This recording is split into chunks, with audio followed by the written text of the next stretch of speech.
Okay, so you are 25 and you want to marry a woman who's 65.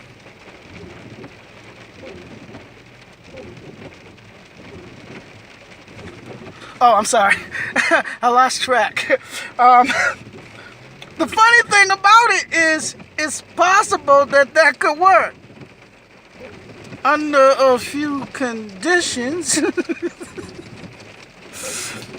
Let me break it down. I'm going to give you a couple of tips. This might help you out. Just based on experience. I mean, well, not experience. I mean, inexperiences, man. All right? But there's still tips that can help. Now, first thing is you must keep in mind there's a couple of roles that you're going to have to play as the boy or the husband or whatever you are, the nephew or whatever you are in that house. One role is you're going to have to be the boyfriend, the other is you're going to have to be the husband, and the other you're going to have to be the son. The son's role is to take out the trash and mow that lawn. The husband's job is to help with the bills, or at least most of the bills, and not talk back because she's much older than you. Not just a little bit, much older than you. And she expects to be the head too. So you pretty much got two heads in the house, which makes a dragon, and dragons blow fire all over the place.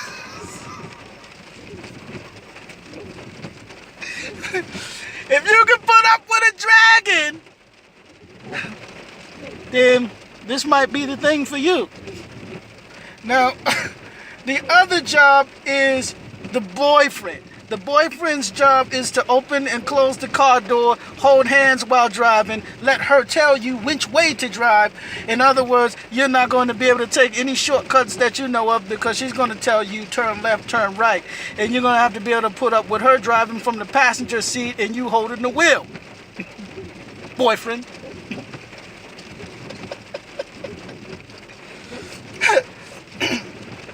Now here's where it gets real tough. By the way, the good thing is you might be able to get some good lima beans and some good neck bones and stuff to take with you for work. All right? But is it worth it? I mean, up to you. You got to figure it out. This might be for you, might not be for you. It's up to you to figure it out. The tough thing is the house that you moved in. More than likely, you moved in her house. You're a young man. You probably don't have a house yet. Sometimes they do. You get lucky every now and then. Still hard to get her to move out her house and move in yours. If you moved in her house, more than likely that house was inherited throughout the generations. It's about 100 years old. It's made out of brick. It's real small. The stairwells are real narrow. It looks like it doesn't even need stairs because it looked like you could just jump from floor to floor. Jump up, jump down, and just be floor to floor, but the stairs are there for a reason. You see a bed in the room, but you don't know how they got the bed in the room because everything's so small. It looked like they put that bed in there while they was building the house. She got music that you don't even know how to play because it came out during the time there was devices to play it on that was before you was in your mother's womb. So she got music that you don't even know how to play. You sitting there listening to the New Edition CD, she got the New Edition record. Or a New Edition 8-track. I didn't even know they had a New Edition album on 8-track. So you gotta deal with that, man. There might be an old-fashioned dresser in the room that you don't know nothing about. Just so you know, if you open the top of it, there's a TV. If you pull the drawer out on the bottom drawer, that's a stereo. If you open the cabinet, that's like a record player, and you can play records on it. That's what she plays that old music on. Because there's some stuff in that house you probably don't know nothing about. And by the way, that big candle that you see in the living room, it does burn, but it doesn't have a scent. So I don't know the purpose of it. Don't burn it. It spills everywhere. She'll get mad at you if you spill it all over the place. Don't do it. Your other job as the husband is you're going to have to go in the bathroom every now and then. After she takes her med, you're going to have to go in the bathroom and get that Bengay, put that on her shoulders to help relieve some of that muscle pain. Because at that age, that's when you start to feel it, man. Now, here's the problem.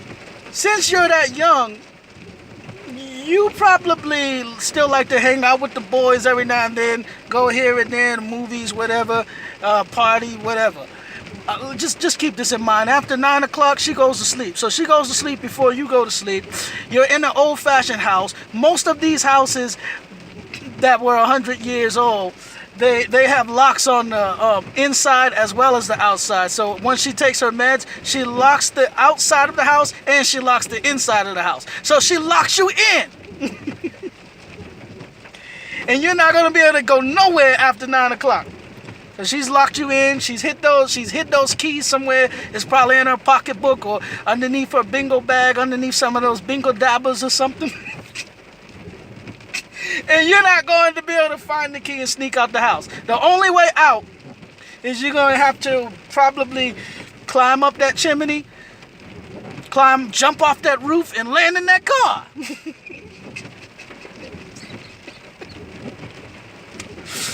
And that's going to be hard to do, man, because the house is real squeaky and those floors are squeaky. I'm telling you, very squeaky floors.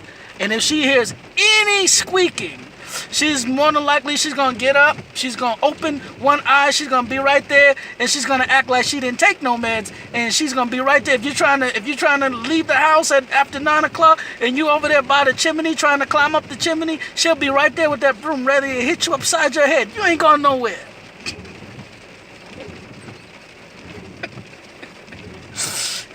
So you better act like you took some meds and go to sleep too. At 9 o'clock. Exactly. The other issue that you're going to have to worry about is around Christmas time, because she's going to do some shopping and she's probably going to get you some stuff that you don't know nothing about. She's going to get you some bell bottoms, man.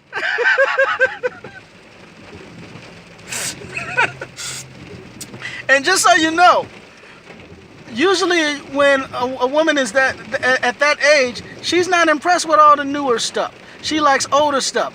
So she's probably going to be dressing you up real old school, real old fashioned. And in order for you to impress her, you're going to be walking around the house wearing bell bottoms, wearing suspenders, wearing a white glove with one hand behind your back and one hand in the front, running around the house looking like a old fashioned 50s bellman.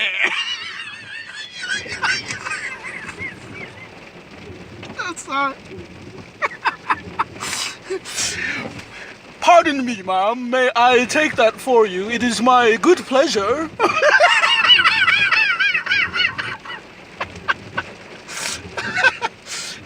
She dropped something on the floor. No need to worry about it, ma'am. I got it, no problem at all. It is my pleasure. Looking like a 50s bellman. If you can deal with it, it's possible that it can work. She's gonna buy you one of them old-fashioned suit blazers with the leather or suede padding right where the elbows go. Buying you an old-fashioned jacket with these weird-looking zippers on it, looking like an Edward Scissorhands jacket. Like a black beat it jacket.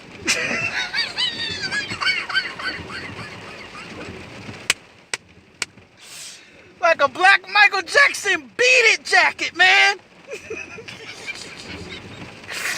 You be walking around looking like Beat It.